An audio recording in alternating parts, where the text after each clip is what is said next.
Chapter 7. Children of the Same God. In early October 1963, Salt Lake City's local chapter of the National Association for the Advancement of Colored People, NAACP, prepared to stage a peaceful protest outside Temple Square during General Conference. As the upcoming protest made headlines across the United States, the organizers hoped the demonstration would persuade church leaders to clarify their stance on civil rights. Although the church-owned Deseret News had endorsed gradual racial desegregation in 1956, Utah still lagged behind other nearby states in passing civil rights legislation. The NAACP hoped a strong statement from the church would influence lawmakers to ensure equal protections and opportunities for all people in the state. The protest was to be one of many that season in the United States. Earlier in the year, U.S. President John F. Kennedy had proposed a civil rights law to protect African Americans and other people of color against discrimination. A few months later, the NAACP helped organize a massive march in Washington, D.C., to protest social and economic inequality in the United States. The march ended with a stirring speech by Dr. Martin Luther King Jr., a prominent civil rights leader, which inspired many people to stand against racial injustice. After learning about the planned Temple Square protest, Sterling McMurrin, a professor of philosophy at the University of Utah, arranged for leaders of the Salt Lake City NAACP to meet with Hugh B. Brown of the First Presidency. On the evening of October 3rd, President Brown welcomed Albert Fritz, the president of the local NAACP chapter, and other protest organizers to the church administration building. N. Eldon Tanner, who had been called earlier that day to replace Henry D. Moyle in the First Presidency, also joined them. At the meeting, the organizers asked if the church intended to speak out in support of civil rights. "As you know," President Brown said, "the church doesn't get involved in politics." It had a long-standing position of political neutrality. The organizers then pointed out that the church often spoke out on moral issues, and civil rights, they reasoned, was a moral issue. President Brown agreed with them, but neither he nor President Tanner thought a public protest was necessary. They promised to speak with President McKay about the church issuing a statement on civil rights. After the meeting, President Brown and President Tanner asked Sterling McMurrin to help them prepare a statement for President McKay's approval. Albert Fritz, meanwhile, urged NAACP members to postpone the demonstration and give the church time to issue the statement. Some of the protesters had already made picket signs, but they agreed to wait at least another week. On Saturday, October 5th, President Brown notified the NAACP that President McKay had approved a statement, which President Brown then read at General Conference the next morning. "There is in this church no doctrine, belief, or practice that is intended to deny the enjoyment of full civil rights by any person, regardless of race, color, or creed," it declared. "We believe that all men are the children of the same God, and that it is a moral evil for any person or group of persons to deny any human being the right to gainful employment, to full educational opportunity, and to every privilege of citizenship. We call upon all men everywhere, both within and outside the church, to commit themselves to the establishment of full civil equality for all of God's children," it continued. "Anything less than this defeats our high ideal of the brotherhood of man." The statement was front-page news in Salt Lake City and elsewhere. At Albert Fritz's request, the NAACP did not stage any demonstrations during the conference. He was hopeful that his organization and the church could be allies. "If we work in harmony," he said, "we will have a better state." Throughout 1963, Elio de Rocha Camargo was frequently on the move in Brazil. He had received the Melchizedek priesthood not long after Elder Spencer W. Kimball's 1959 South American tour, and now he served as a counselor in the Brazilian mission presidency. With the church growing rapidly in many parts of the country, his calling required him to meet with saints in cities as far away as Rio de Janeiro, Belo Horizonte, Recife, and Brasilia, the newly constructed capital of Brazil. Over the last 4 years, more than 35,000 people had joined the church in Latin America. In 1961, the first Spanish-language stake in the church was organized in Mexico City. At the same time, the number of missions in South America had more than doubled. There were now 2 missions in Brazil, 2 in Argentina, 1 in Uruguay, 1 in Chile, and 1 that encompassed Peru and Bolivia. In each of these missions, the goal was to spread the gospel widely, help the saints live faithfully, and establish the first stakes in South America. Organizing these stakes would give members more authority to lead and serve in the church, eliminating the need for leaders from outside their area. Wayne Beck, the president of the Brazilian mission, and his predecessor, Grant Bangerter, both believed that the best way to prepare the saints for the responsibility of stakes was to build up and train local church leaders. Elio's experience as a Methodist minister made him an ideal candidate for church leadership, and President Bangerter had quickly called him into positions of responsibility. One of his first leadership callings was serving as a counselor in a district presidency with 2 other Brazilian saints. His new duties had been unfamiliar at first, and after struggling to understand their purpose, he spoke to President Bangerter. "I'm not doing anything of value here," he said. "What would you like to do?" the president asked. "I'd like to go back to my branch and be a teacher," Elio replied. "I could be a good teacher." President Bangerter then explained that local saints were crucial to the development of the church in their country. As a member of the district presidency, Elio played a key role in calling and training local church leaders and teachers. "Now is the time when the Lord is raising up his servants for the establishment of his work in power in South America," the president said. "Some are to be called to carry the burden, and it has fallen to you." Elio suddenly saw church leadership in a new light.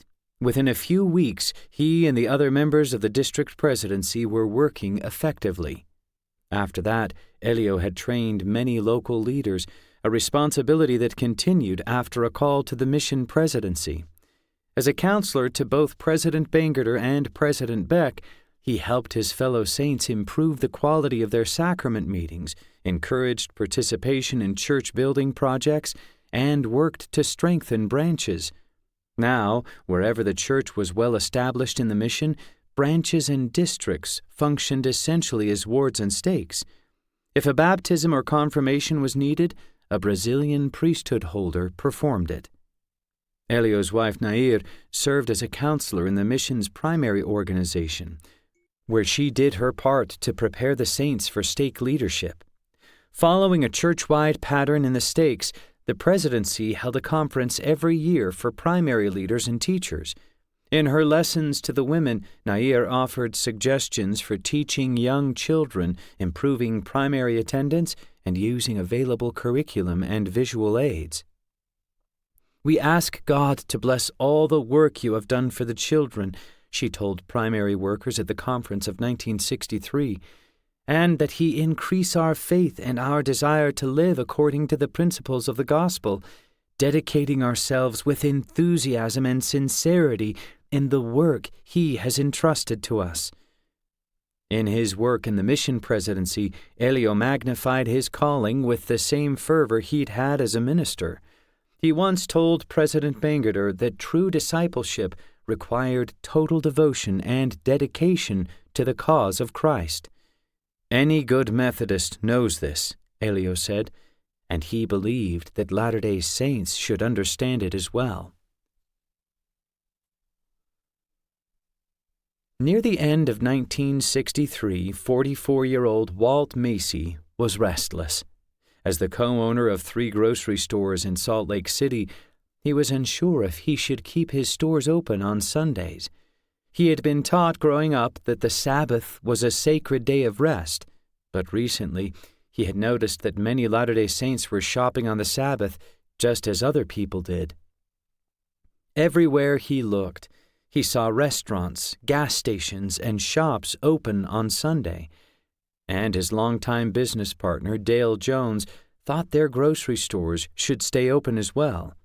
They did a brisk business on Sundays, and Walt accepted the argument that staying open helped families who needed to shop on the weekends. Few households had 2 cars, and since husbands typically took the car to work on weekdays, Sunday was an important shopping day. Walt had never felt entirely comfortable operating the stores on the Sabbath. He was distressed by the thought that he was keeping the young people he employed from attending their religious meetings. Some years before, he had told Dale that their business would be blessed if they closed on Sundays. Dale disagreed. "We are not about to close," he said, settling the matter. Recently, however, a conversation with Joseph Fielding Smith, president of the Quorum of the 12 Apostles, had troubled Walt. President Smith and his wife, Jessie, were regular customers at their store on the west side of Salt Lake City. One day, President Smith walked over to the meat counter, where Walt was working. "Brother Macy," he said, "I want you to remove that sign from the window." There were many signs on the window, so Walt asked which one he meant. "The Open Sunday sign," President Smith said. He told Walt that he preferred to shop at stores that honored the Sabbath by closing on Sundays. He then turned and walked out. Walt had not seen him in the store since. President Smith had been an apostle for over half a century. During that time, he had seen respect for the Sabbath day diminishing among Christians around the world. While recognizing that there were understandable reasons for working on the Sabbath, he and other church leaders worried about Sunday simply becoming another day of recreation and commerce. Time and time again, they had raised their voice against using the Sabbath for sporting events, movie-going, shopping, and other activities that could be done on other days. More than any other apostle of his time, Joseph Fielding Smith pleaded with the saints to keep the Lord's Day holy. "We must stop violating the Sabbath day," he had declared at the April 1957 General Conference. "I promise you that if you will observe the Sabbath day, you who are opening your stores on the Sabbath day, if you will close them and tend to the duties that the Lord has given to you and keep His commandments, that you will prosper." 2 years later, the First Presidency taught the same principle, calling on the saints to cease shopping on Sundays. After his conversation with President Smith, Walt resolved to change. The impression came to him that he was falling short of what he knew was right. Once again, he approached Dale about closing the stores on Sunday, and Dale refused to consider it. "Well," Walt said, "because this means so much to me, you better buy me out or I will buy you out." A month later, Dale agreed to dissolve the partnership. He would take 2 of the stores and Walt the other. Walt decided to reopen his store under a new name, Macy's. Not long after, the Deseret News announced that Macy's would be closed on Sundays. That night at 11:15, Walt received a call at his home. It was Sister Smith. "The President wishes to speak with you," she said. President Smith then came on the line. "Brother Macy," he said, "I see by tonight's paper that you have closed your store on the Sabbath. I'll be back." A short time later, Walt noticed President Smith shopping at the store. At the beginning of 1964, Belle Spafford was in her 19th year as Relief Society General President. The organization had a worldwide membership of 262,002, with women in more than 6,000 ward and branch relief societies meeting regularly to learn from one another and provide compassionate service. The Relief Society raised and managed its own funds to run many programs, activities, and initiatives, including the Relief Society magazine, which would soon celebrate 50 years in print. President Spafford was immensely proud of her Relief Society sisters. In a day when women engage themselves in many activities, and when a high number of them are employed, it is encouraging that average attendance at regular meetings of the Society increased, she had recently observed at the organization's annual conference. "We are thankful for your devotion to Relief Society and the righteousness of your lives." As the new year began, President Spafford and her counselors, Mary Ann Sharp and Louise Madsen, had several months of travel ahead of them. Under the new correlation program, the Relief Society General Presidency and Board were visiting stake conferences during the first half of the year to train local Relief Society leaders and speak to stake presidencies, high councils, bishoprics, and other stake and ward leaders. Attending these conferences gave them new opportunities to educate priesthood leaders about the work of Relief Society. As the church organized more and more stakes outside the United States, the presidency also found themselves traveling internationally more often. They had recently trained stakes in Australia, New Zealand, and Samoa, and they visited the saints in Europe in the spring. While visiting stake conferences around the world, President Spafford and her board members presented The Awakening, a film strip highlighting the importance of Relief Society. Film strips were becoming a popular educational tool in and out of the church, largely because they were affordable and simple to use. Through a series of images projected on a screen, The Awakening told the fictional story of Mary Smith, a member of the church whose waning faith was rekindled through Relief Society and personal visits from ward members. In the final images of the film strip, Mary and her family had returned to church and were preparing to be sealed in the temple. For years, President Spafford and her counselors had typically approved Relief Society instructional materials. The Awakening, for instance, had been written and produced by Relief Society members of Salt Lake's Butler stake before it was adopted by the Relief Society General Presidency as part of their presentation to stakes. Recently, though, the responsibility for developing curriculum for church organizations had been given to Elder Harold B. Lee and the newly created All-Church Coordinating Council. While the Relief Society was not yet using correlated lesson plans, the committee had begun requesting that all church organizations submit outlines for lessons and other materials for approval.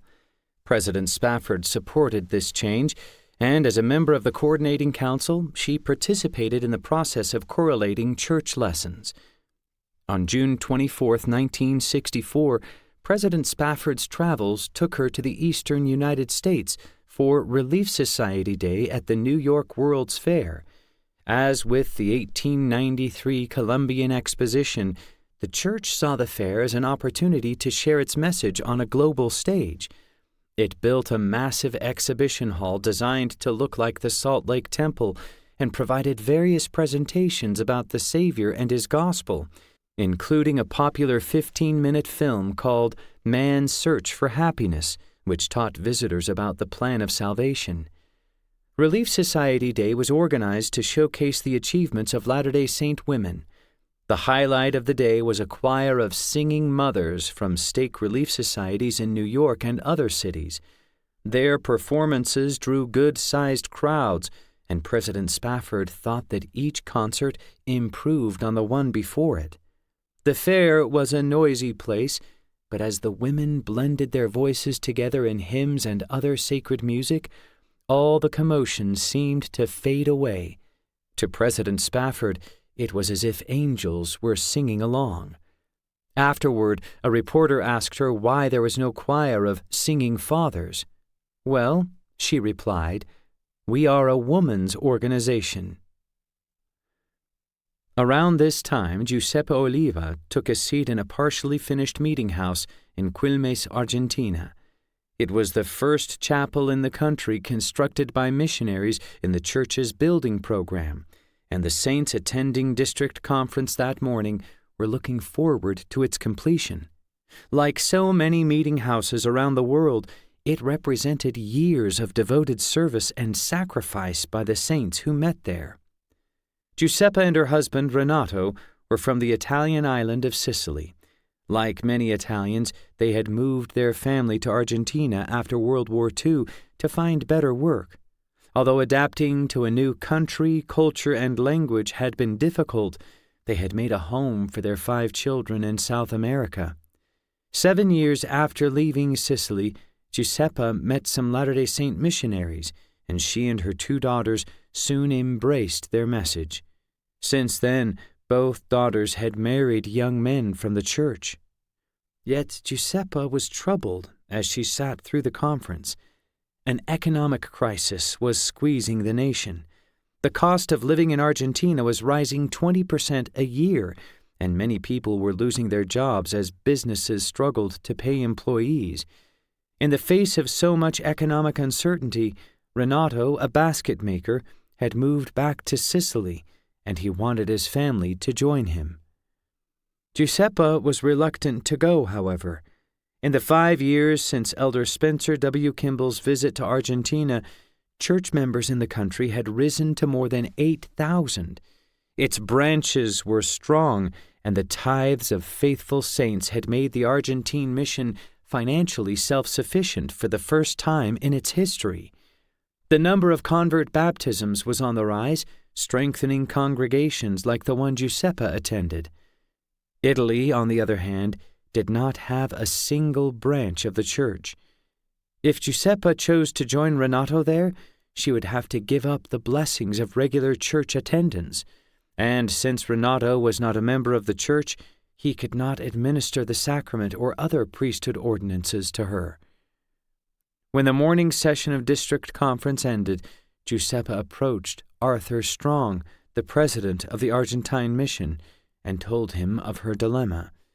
She said she wanted to stay with her daughters in Argentina, but she also felt she needed to be with her husband in Europe. President Strong listened and then recommended that she return to Italy. "That is the place you belong," he said. "What should I do about the church?" Giuseppa asked. "The church will grow in your own city," he promised. "You will not have to worry about it." Giuseppa was skeptical. Could such a thing really be possible? But she decided to trust in the Lord and return to Italy. Her faith, after all, had yet to lead her astray. In June 1964, 18-year-old Darius Gray saw that a new family had moved into his neighborhood. As he walked past their house, he noticed a bunch of kids playing outside. "We're the Felixes," one of them announced. "We're Mormons." Darius, an African-American, had grown up attending a variety of churches with his parents, including some predominantly black churches. His interest in religion had ultimately led him to study Catholicism, Judaism, Islam, and the Baha'i faith. But even though he lived in Colorado, a state that bordered Utah, he knew very little about the Latter-day Saints, and he was sure he had never met one. Over the next few months, he got to know the new family. John Felix was a ham radio operator and taught Morse code to Darius. Barbara, John's wife, was more interested in sharing her religion. She and her children gave him a copy of the Book of Mormon. He was hesitant to take it, but he enjoyed books and eventually started reading it. The words of the Book of Mormon spoke to his soul, and he invited the missionaries to visit him. His father had passed away some years ago, so it was just him and his mother, Elsie, at home. She was a strong Christian who was always open to talking with people of other religions. Darius did not think she would mind if the missionaries came over. During the visit, however, she stayed in her bedroom, and when the young men left, she called Darius to her.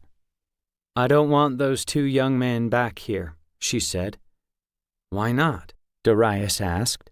"This is my house," she said, "and I don't want them here." Darius knew not to question her, but it was hard to let the subject go. When he finally asked her again why she was opposed to the missionaries, she explained that 2 Latter-day Saint missionaries had once visited her home. They had been inside for only a moment when one of the missionaries asked if she was black. "Yes, of course," she had replied. The 2 missionaries then left with no explanation, and ever since she'd had a negative feeling about the church. The story bothered Darius. He believed his mother, but he also wondered if her negative experience was somehow unique. Darius continued to study with the missionaries, and it wasn't long before he decided to join the church. On the day before his baptism, however, he asked the missionaries about the church's teachings on race. He wondered how they applied to him. For a moment, no one spoke. One of the missionaries then stood and walked slowly to the corner of the room, his back turned to Darius. The other missionary said, "Well, Brother Gray, the primary implication is that you won't be able to hold the priesthood." Darius suddenly felt foolish. Mom was right, he thought. How could he join the church now? He knew what it felt like to be treated differently because he was black, and he refused to see himself as less than anyone else. That night, Darius climbed into bed and wrapped himself in a quilt. He believed in God and in salvation through Jesus Christ, and until today, he had believed in everything the missionaries had taught him. Now he did not know what to do. How could he reconcile his faith with what he'd learned about the church's priesthood restriction? Sliding open a nearby window, he leaned his head against the sill. The night air filled his lungs, and he offered a prayer. When he finished, he closed the window and tried to sleep, but he tossed and turned until finally he felt he should pray one more time. Once again, he slid open the window and began to pray. This time, a clear, audible voice spoke to him.